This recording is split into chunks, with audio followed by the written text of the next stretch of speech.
What's shaking, everybody? John Ramdeen with you, and this is Fight News Now.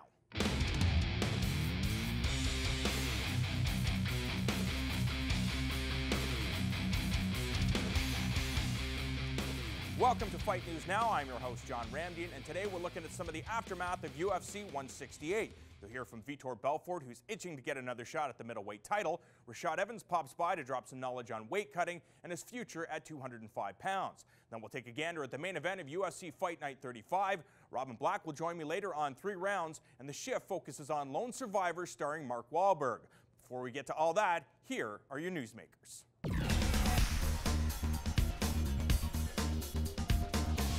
As the new #1 contender in the UFC's middleweight division, Belfort plans to make some history in 2014 by becoming the first fighter to win titles in 3 separate divisions. The Brazilian has looked phenomenal, pun intended, with consecutive stoppages in his last 3 outings. But he will have his work cut out for him against the only man to have 2 wins over Anderson Silva. When I was 19, fighting 2 guys in the same night, winning the title, the heavyweight, like they didn't have like weight division, you can make weight. And then winning the light heavyweight title, and now facing young guys, like Chris Weidman, getting my middleweight belt. That's about making history, and that's what it's about. Focus. I have a mission, and we're about to accomplish the mission. It seems that a broken leg won't stop the Spider from stepping back into the octagon. While currently rehabbing his injury, Anderson Silva has indicated that he wishes to return to action and does not see retirement as an option in the immediate future. UFC President Dana White recently shared his thoughts on Silva's unfortunate accident at UFC 168. So what I've heard from his corner was that first kick that that Weidman checked from Anderson, it cracked. Like his shin cracked and he felt it and it felt weird. Then he threw that hard leg kick and his leg broke. When something like that happens to you, you probably never want to throw a leg kick again as long as you live. And nobody wants to go out like that. It's just bad all the way around. Following the news of Dominic Cruz vacating his bantamweight title, UFC Canada was quick to tweet this. Renan Barão becomes the UFC bantamweight champion and will fight Uriah Faber at UFC 169 per @Dana White. After notching her 8th consecutive win by way of armbar at UFC 168, Ronda Rousey will quickly get back to the gym as she prepares for her next opponent. Olympic medalist and undefeated mixed martial artist Sarah McMahon will get the next crack at the women's bantamweight title. It's set to go down February 22nd at UFC 170. Dana actually approached me about this before this fight, and I wanted to stay focused on this one, but I'd taken such a long time off that I feel like I want to fight again soon. I don't want to sit on the shelf. I'm in the best shape of my life now, so I think it'd be the perfect time to just go back to back. I'm ready to get back into it. I'm still hungry, and this is what I love to do. Hopefully I'll have another good show for you guys very soon. If you want to fight Ronda Rousey, you'll have to get in line. Former title contender Kat Zingano has her sights set on the gold upon her return to the cage. Zingano was sidelined last year following a knee injury, but despite the setback, she feels she has all the tools to avoid the deadly armbar and beat the champ. I do think I'm the one to take out Ronda. I think that Ronda knows, I'm not here talking trash, but I do think she knows if she can't get that armbar, she's screwed. I think her coaches know that. I think everybody knows that. And I got my own arm bars. So, when it comes down to it, I think it's going to be a great fight. It really is. Weight fluctuation and division jumping are trends that we are seeing in mixed martial arts these days, and it's something that former UFC light heavyweight champion Rashad Evans has contemplated. The door down to 185 pounds remains open for Evans, but for now, the former champion tells us why he'll stay at 205 pounds. For a while at 205, it was just like the same group of guys fighting each other over and over again, and it got to a point where I fought every single person that was a fight except for Shogun. So it was on my mind, but now it's kind of pushed to the recesses of my mind because, I think too much is made of cutting weight. I don't want to cut down to 185. I walk around right now normally around 220, 225. And I don't want to have to cut all that weight to just be at 185. I made that mistake in wrestling. When I was wrestling in college, I wrestled at 174, and I would cut all this weight just to wrestle there. And I didn't really do as good as I could have done if I just would have stayed closer to my natural weight. And it's not like if I got dropped down to 185, I'm gonna be bigger than anybody. I'm still gonna be short as hell. Heavyweight Travis Browne made a major splash in the division following his most recent victory over former UFC heavyweight champion Josh Barnett. Browne has racked up 3 consecutive KO wins, all of which earned him Knockout of the Night honors. The Hawaiian explains why he feels he is being overlooked despite being ranked number 3 in the heavyweight class. People really underestimate my entire game. They look at me as a striker. I finish this guy just, standing up and in the clinch and stuff. I have a complete game. Am I the best? Obviously not. There's Verdum ahead of me, there's Kane ahead of him, and I'm just working my way up the ladder, Those guys are better than me right now. I have to get back in the gym and work on my game and continue to progress. I'm happy to be fighting, and out of the sport, besides maybe Junior and Kane, I think I have the best pedigree right now, knocking out some of the toughest fighters. This is my path, and my path was chosen for me, and I'm just dictating, whether I turn right or left. Pride veteran and former Shuto welterweight champion and one of my favorites, Tatsuya Kawajiri, started the year off on the right foot. After competing for over 13 years in mixed martial arts, the Crusher finally made it to the Zuffa organization, and following his first win at UFC Fight Night 34, he has his sights set on Jose Aldo's title. 僕は MMA が大好きだし、日本人として誇りを持ってるし、その誇りを持って UFC っていう世界最高峰の舞台の一員として自分の夢を叶えたいと思います。At 41 years of age, Kung Lee remains active in the middleweight division and is looking to fulfill the last 3 fights left on his contract. The Sanchow fighter has been vocal about who he wants to meet in the octagon, calling out Vanderlei Silva for a rematch or taking on Michael Bisping upon his return in 2014. I take one fight at a time, but I have 3 fights left on my contract, and I plan to get all those fights done. I plan to be back this year, 2014, baby. I'm going to come back and throw my spinning wheel kicks and spinning back kicks and get them throws back on the map again. So don't worry, I'll be back. UFC Fight Night 35 is set to go down on January 15th in Duluth, Georgia, as the middleweights take center stage. In the main event, AKA product Luke Rockhold takes on super tough Costa Philippou. And with that, let's take a closer look at this 185-pound contest. When Strikeforce announced their Challenger Series to develop young talent for their marquee shows on Showtime, Luke Rockhold was the type of star they had in mind. After scoring 3 first-round finishes on Challengers cards, the AKA standout was given a title shot against Strikeforce middleweight champion Jacare Souza. After a back-and-forth 5-round war, Rockhold upset the former BJJ world champion, taking the belt back to Southern California. In his first title defense, he would prove that his title win was no fluke as he finished former UFC light heavyweight Keith Jardine in the first round. Rockhold's next test would come against Tim Kennedy. Despite the constant grinding style of the former Army Ranger, Rockhold did enough over 5 rounds to earn the unanimous decision win. Injuries would keep the Santa Cruz native on the shelf until the promotion folded, making him the final middleweight champion and leaving him with a 9-0 record in Strikeforce. Upon his arrival in the UFC, Rockhold was given a bout with former champion Vitor Belfort, which would propel him to a title shot with a win. I became champion, I stayed champion, and Belfort's going to find that out tomorrow night. Despite his confidence coming into the bout, Rockhold would suffer a devastating knockout loss to the young dinosaur. Take my hat off to Vitor. I'm speechless. I don't know. He hit me with a spinning heel kick. Coming off only the 2nd loss of his MMA career, the final Strikeforce middleweight champion will look to get back on the winning track and score his first UFC win as he faces off against Costa Philippou. The former pro boxer is a 7-fight UFC veteran, with his biggest win coming against a surging Tim Boetsch at UFC 155. The smart game plan for Rockhold would be to take this bout to the mat where Philippou has looked vulnerable. But don't be surprised to see the AKA student test himself on the feet, as he has a 4-inch height and reach advantage. For Philippou, the plan is simple: keep the fight on the feet and swing for the fences. The winner of this one will put themselves one step closer to a title shot, and in the wide-open middleweight division, that shot may come sooner rather than later.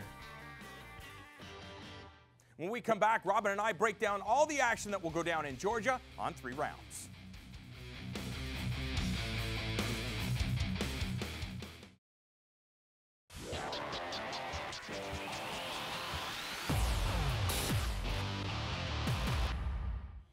Welcome back to Fight News Now. It is time for 3 rounds. He is my partner, Mr. Robin Black. And Robin, the UFC invades Georgia coming up on January 15th for Fight Night 35. It was only a couple years ago that Dana White, the president of the UFC, referred to Strikeforce as Strike Farce. But as I recall, the last fight night was headlined by a former Strikeforce welterweight champion, and coming up on the 15th, this show is headlined by a former Strikeforce middleweight champion. Maybe he meant it's a Strikeforce except for Safadine and Rockhold. I don't know. He says a lot of stuff, that guy. And Daniel Cormier, and Gilbert Melendez, and Nick Diaz. Yeah, I know. It's true. The same was true of the WEC when they were enveloped. You got to go out. You got to find the best fighters in the world and bring them in. It's a little trickier if you called them all crappy before, but hey, people don't mind. But I do like this. I do like this card. Now we got to talk about the main event. Of course, Luke Rockhold taking on Philippou.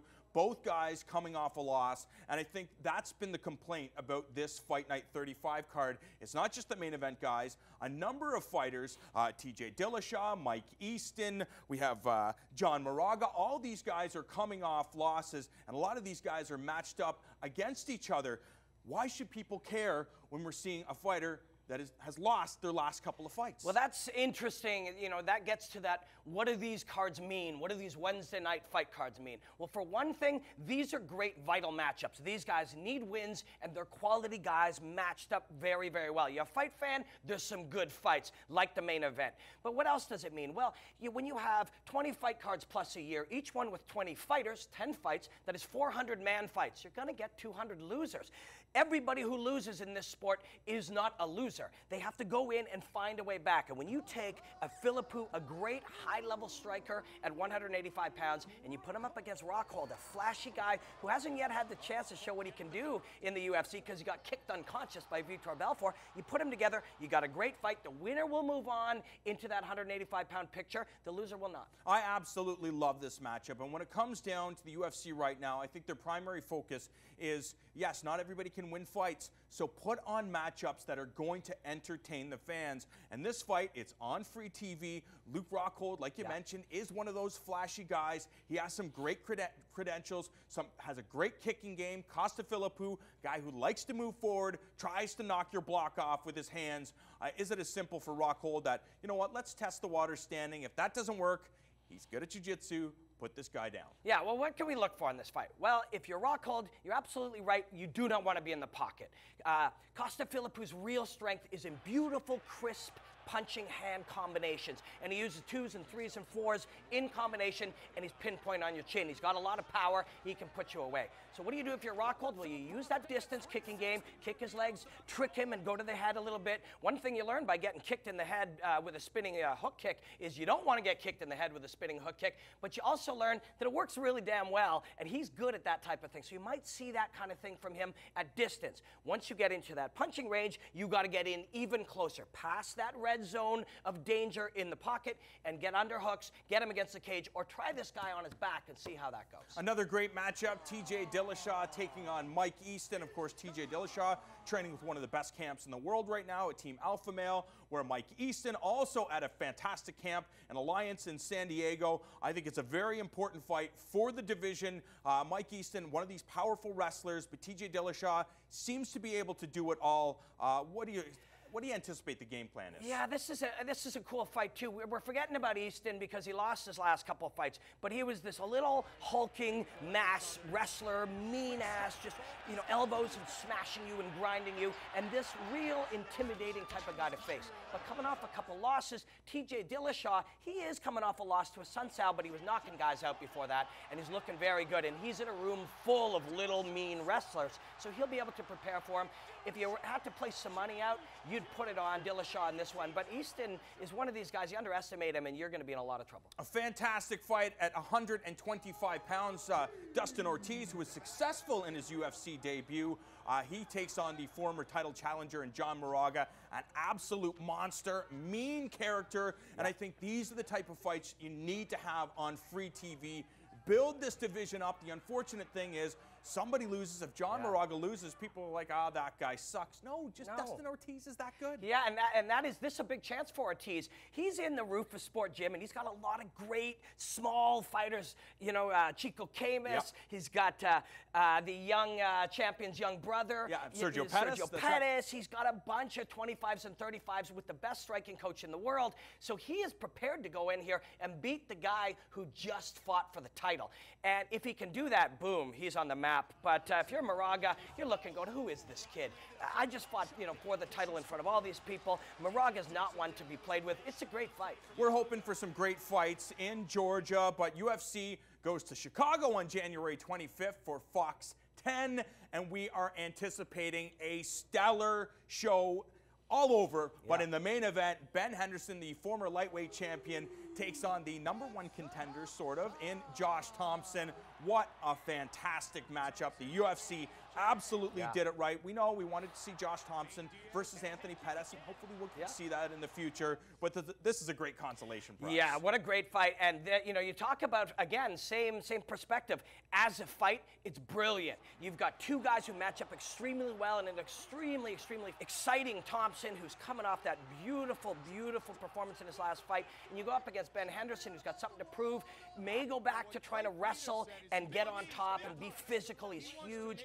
But in that what does it mean perspective, I mean, Henderson was the champ. He was an unbeatable champ. And right now he's at a point in his life where you either beat the surging guy or you get far away from ever getting a shot at that again. It carries a lot of weight. And that's an unfortunate thing. Say he does beat Josh Thompson. Well, he's lost to Anthony Pettis twice. Does he get a crack at the UFC lightweight championship if he beats Josh Thompson? If he beats him by decision, maybe not. But if you come out and you absolutely obliterate the punk, you have to imagine the UFC will say, okay, let's give him another shot. For sure, but it's like, what do you need if you want to get to the top? Okay, do you go into Rich Franklin territory where you're sitting there but you lost twice to Anderson Silva? Well, you become that gatekeeper and you keep beating guys. Like Condit was almost sitting in that spot there for a second. You keep beating guys, and then when the champ falls, you fight the next guy. You got to do what you got to do. Uriah Faber syndrome. Yeah, exactly. If you want to get that title and all the money and all the power that comes with it, you got to find whatever route is necessary. What do casual fans love? Well, they absolutely love the heavyweights, and we have a great matchup between Stipe Miocic and Gabriel Gonzaga. Miocic, I think, surprised a lot of people with that win over Roy Nelson. Gabriel Gonzaga, unfortunately, suffered the same wrath as Josh Barnett, taking those elbows from Travis Brown. He has a chance to redeem himself. Who do you like in this fight? Well, this is a really, really tough one. Gonzaga is 5 in his last 6. Only those elbows knocked him out, but he had 3 submissions and 2 KOs in that time. Looking really, really good. But Miocic, man, did he move? He moved like a welterweight the way he moved around in that fight with Big Country. This is an interesting one. If he can stay at distance, I think you favor Miocic. Everywhere else, that big ornery Gonzaga. And wouldn't it be crazy to see Gonzaga this close to fighting for the heavyweight title? Yeah, I love it. And we can't forget about the Canadians, and I have a feeling it is going to be one of the fights of the night. Yves Jabouin and Eddie Wineland, these guys are going to light it up. Yeah, for sure. And they're both super athletes. They're both incredibly, incredibly fast. Both guys like to strike. Love it, love it. I think Jabouin may look for a takedown, especially early, but definitely a great fight. Coming up after the break, we have the shift and the viral video, so don't go anywhere. I'm just going to do it because I'm totally scared. Oh,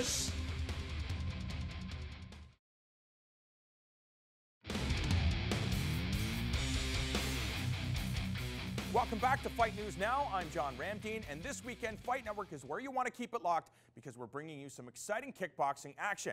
Tune in this Saturday at 4:30 p.m. Eastern for the K1 World Max quarterfinals, which features an outstanding matchup between Enrico Cale and Maximo Suarez. Now it's time for us to head over to the shift with Priscilla Carapan.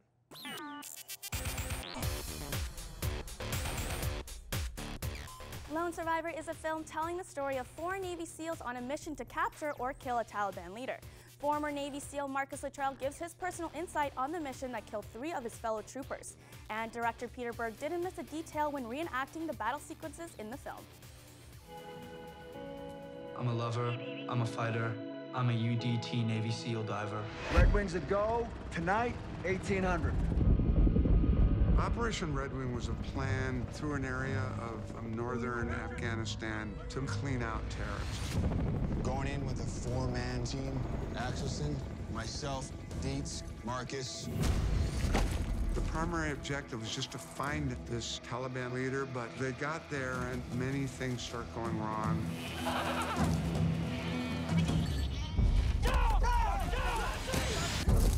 This op is compromised. The way I see it, we got 2 options.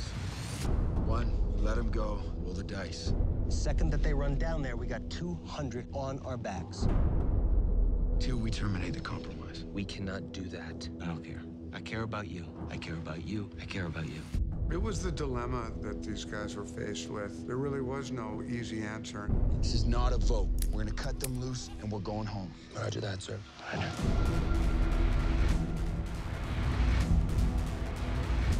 You see this? We're fixing to get into a pretty good gunfight. The actors knew they had a responsibility to capture that warrior spirit that these men had. I took a fall. Chest came up over my hips and I started flipping.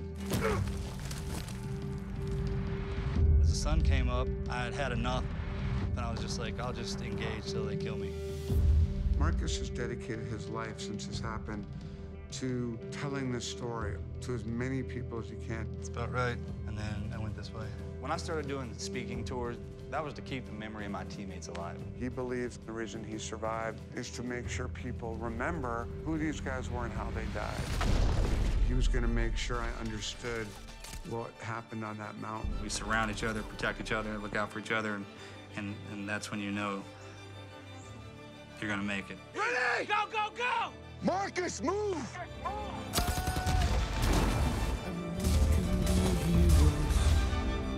Mission complete. Just for one day.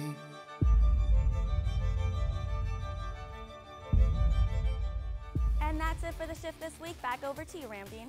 Thanks so much, Priscilla, and we're just about out of time, but Fight News Now would not be complete without our weekly viral video. Let's see what the fellas found this week. I'm just gonna do it because I'm totally scared.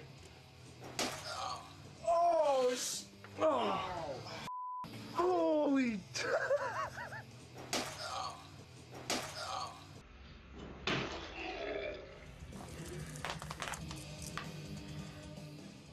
What an idiot. And that brings us to a close for this week. I want to thank Rashad Evans for being on the show, and we want to give a quick shout out to JT and the Inner Circle Agency. Don't forget to catch the K1 World Max quarterfinals this weekend. And on behalf of Robin Black, Priscilla Carapan, and our entire Fight Network crew, I'm John Ramdeen. We'll catch you again next week.